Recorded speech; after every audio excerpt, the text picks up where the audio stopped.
Ev dema xweş bînerên Lezmedya hûn bi xêr hatin. Îro Parlamenterê Dem Partiyê û endamê Rêveberiya Partiya Komûnîst a Kurdistanê Birêz Sinan Çîftîrek mêvanê me ye.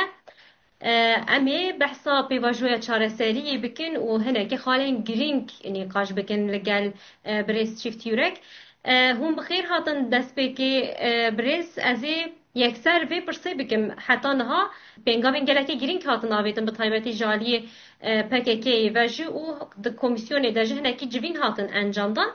Lêbelê daxuyaniya ku ji MHP'yê hatiye ku dibêje bê xalên maddeyên çar maddeyên destpêkê yên yasaya bingehîn 42 û 66 neyên guherîn û ji bo wan xeta sor e.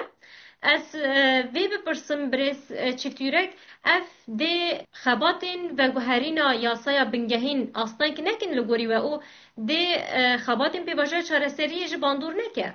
زۆر سپاس ji bo derfetê mala we apa we temaşemanê me re hemûya re silav û rêz. Serî de em vayî bêjin ka pêvajo dema ki dest pê kir yani heftê cotmeyê 2023 şinda şerê Hamas û İsraîl hûn dizanin serî de Serokkomarê Îranê got talîfeke mezin heye em yekîtiya xwe çê nekin Kurdistan, Azerbaycan û wek Belucistan wê vexetin ser bixwe bin. Paşî zê serok MHP em li hundir û li dervayê sînor biratiya xwe yekîtiya xwe aştiya xwe xurt bikin. Ji bo kê gotin? Ji bo Kurdan gotin. Yani li hundir li dervayê sînor got em Kurdar ve dixwazin yekîtî û aştî biratiya xwe xurt bikin. Lê navlê nekirin, negotin Kurdan. Yani doğru da zatî pêvajo wek em bêjim dest pê kir yani qenetê me veke di vê rojê bir de di hundir de bi rêz Ocalan ve ev dîtin çêkirin hetanî îro. Paşê banga Bahçelî pêk hat, paşê em dizanin banga Ocalan hat, PKK ve em ê çek berdin û xwe fesih bikin. Na mesele girîng ev e. Eger pêvajo heye, eger em dizanin ki ew pêvajo li ser çareserkirina mesela Kurd de Kurdistanê ye, ne wisa?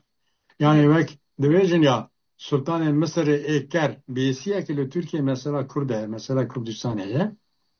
Lê pêvajo di serî de nav lê nekirin. Negotin mesela Kurd. Derde mesela Kurdistanê, negotin mesela Kurd. Em daxwaz dikin ki li hundir li derve mesela Kurd çareser bikin, nav lê nekirin. Doğru da zaten ev şaşiyeke mezin bûn û tenê nav ne?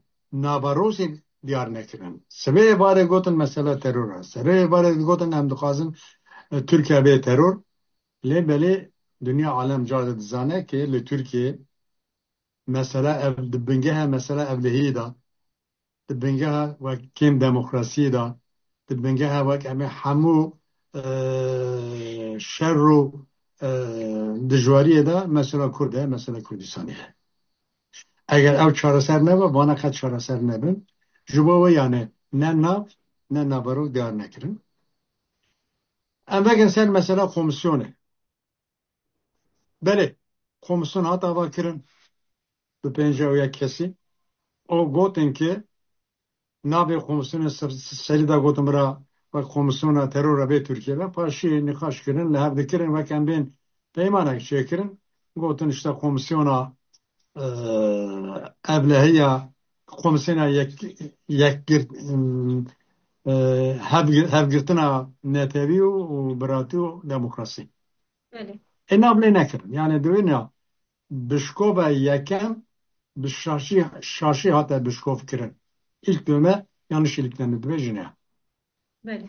Paşê di mesela nabarokê de zî du hunepêr cigirê serokê güçlü MHP nabaroka pêvajo ji gor xwe eşkere kir. Got ki em qet qalê ê serekeyê madeyê 4 ê destûra bingehî û qala 622 42 û qala 606 qet guhartina we hêla me da nê guhartin nê nîqaşkirin ew xeta me sor e. Ew çaxê em pirs bikin ne wisa eger madde 42 û madde 606 nê guhartin nê nîqaşkirin komisyon buna çi hata kirin? Komisyonê çi bike yani çi çareser bike? Eger ji bo gelê Kurd 25 milyon gelê Kurd li hundir em bên 20 milyon 5 milyon nemîmîne mahfê zimanê Kurdî bi perwerdehî nedin şu çelo dide divê çi divê ji perwerdehî de derveyê zimanê Tirkî qet zimanek nikad di dibistanê Tirkiyê de